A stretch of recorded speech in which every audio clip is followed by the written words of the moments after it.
Okay, here I am back on our good old C major scale. And we're going to talk about the Mixolydian here. Now, I know we're just kind of running through all of these modes right now, but don't worry. In the next section, I'm going to talk about using these modes, and we're going to look at some songs that use different modes.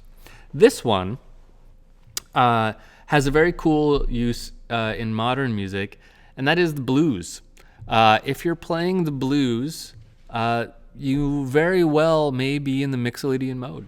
It's kind of what makes the blues sound like the blues. And there's a good reason for that, which we'll talk about later. But for now, let's just look at what are our notes in it. So it's the fifth. It's the fifth scale degree.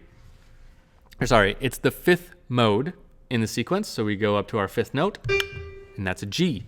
So if we're using all the notes of C major, we're going to make a G Mixolydian scale. So let's get rid of all of those notes, and let's add 4 more to the top. And now we have G to G using all the notes of C major, which makes a Mixolydian, a G Mixolydian scale. Here's what it sounds like.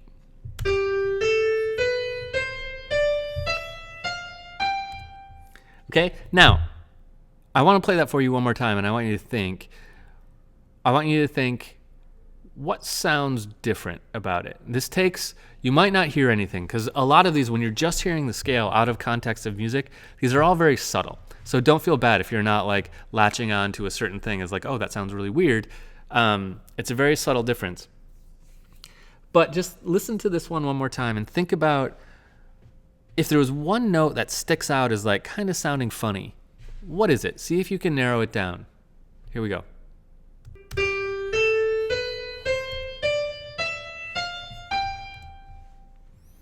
Anything stick out to you as sounding weird? Hold on to that for just a second. Let's think of one more thing. If we were in the key of G major, what would our notes of G major be?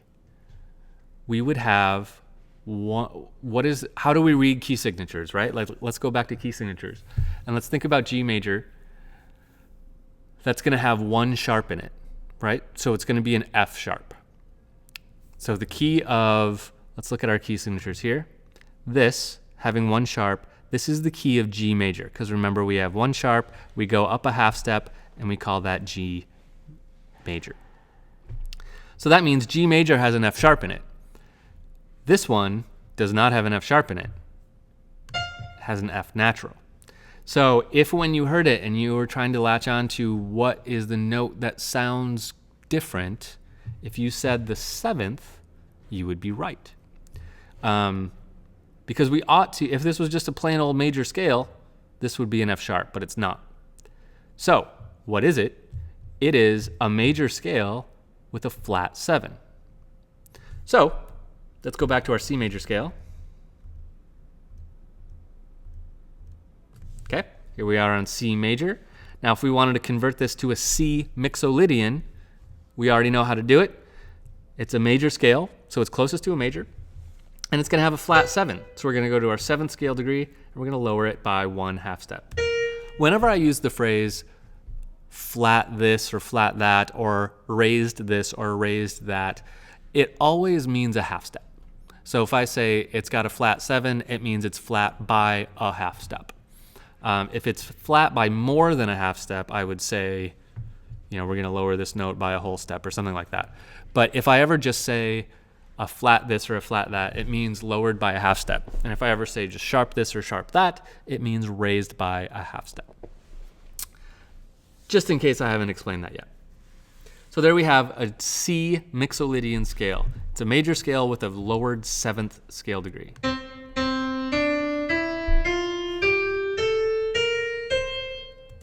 And there you have it. All right, 2 more in the sequence. And then we get to talk about using some of these things.